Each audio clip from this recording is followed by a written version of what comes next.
If you just want to start off by saying your names and how long you've been at Cedar Heights. Toni Danielson, and I've been here since day one of the church when I first started. And how did both of you originally get started in the church? I came because I was still living at home, and my parents, we were going to another church, and they felt led to get started at Cedar Heights. So we left that church and came, and I have to say that at the time I was very unhappy because I had all kinds of friends there, and I did not want to leave them. But I'm just very, very thankful today that my parents didn't listen to what I wanted, and they did what they felt led to do. So how old were you then? You were married? No, I was not married yet. Not married. Not married so yet. You were 20-something? 19, I believe, 19. Wow. Can you describe some of your favorite memories here? Like, some of the best stuff that happened? Oh, when I think back, a lot of times it's just the little things that happened that were a lot of fun. I remember one of the things, the men being so faithful, and they would work their regular jobs, and then they would come at night, and they'd put up floodlights at night and work till all hours of the night into the morning to work and to lay the brick. And the faithfulness of the men and the hours they spent, and the women, too, would always come, and as young kids, they would come with their parents, and they'd have a meal together. The women would come and fix the meal at night, so they'd all eat together, and then the men would go back to work. And the women, of course, would clean up, and the time of fellowship in the kitchen was really neat, too. And I can remember, it stood out in my mind because my mother, both of my parents were members at Cedar Heights, and my mother and Ledwina Smith, we were going to have a big banquet one night, and they made cherry pies at my mother's, and I can remember those women making all these cherry pies, and I thought, oh my.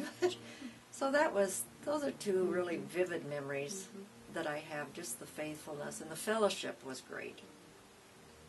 So, but you were 19. Mm-hmm. So were you helping make these pies and in the kitchen? No. So I was busy doing other things. Did you have a job, or I was at 19? Yes, I was working at Deere's. I worked at Deere's for a couple of years. Uh-huh. Yeah. Okay. So did you have any boyfriends in church here at 19? No, not here. Okay. Somewhere else, though? Yes. Okay. You can take that out, Mike. So tell me about that. What are some things you remember in youth group?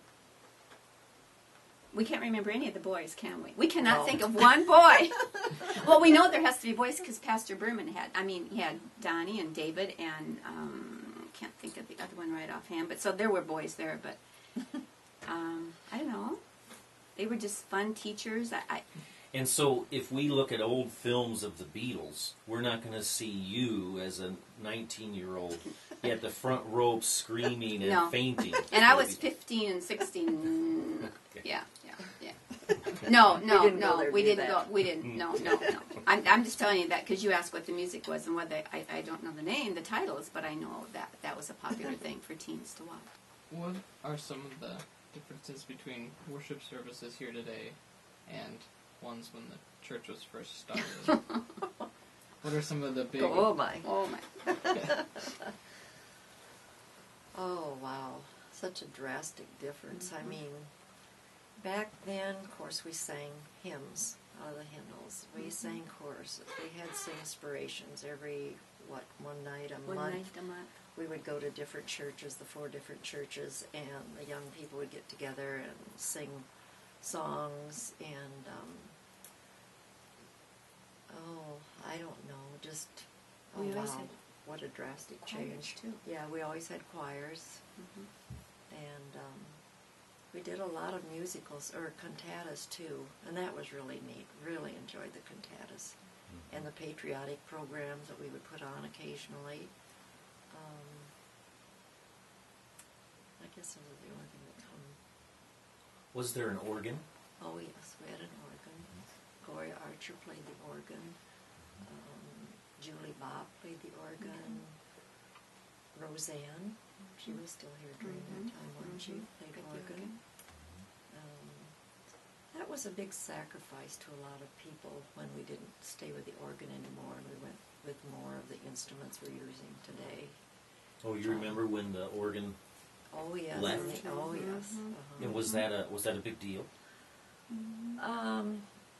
They didn't make a big deal of it, but a lot of people talked about it, not Yeah. having the organ anymore. And people still today, the older ones, will say, you know, we miss that good organ music. Change is hard. Yeah. It Change is. is hard. It is. And the older you are, the harder change is. Yeah.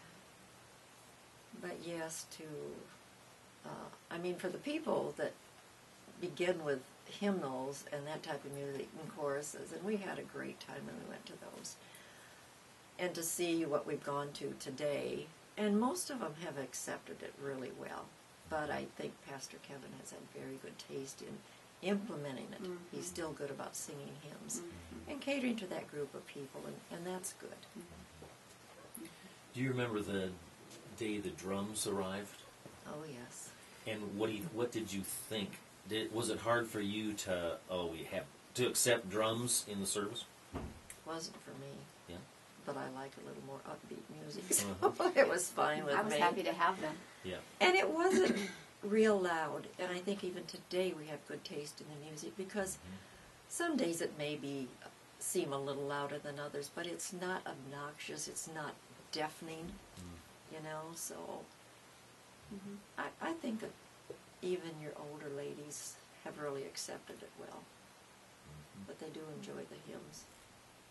And there's some neat words in those hymns. That's what I've been going through my hymn book lately at home, and some of the words to those songs are just great. They don't get any better than some They of those don't. hymns. They No, don't. they're good. Were you both married here? No. No. At your husband's church or something? Right. Yeah. Because we were just in the beginning stages. Right, Then right. the church didn't really met still in the basement of the Cedar Heights School. Well, you mentioned the things at the church that really stood out, and we've had a lot of hills and a lot of valleys, and but God is always gracious. You know, we've come through every one of them, and it's always been a very loving, friendly, caring church, and it still is today. So the pastors have been great, and we just give God the glory. It's been a neat place to be.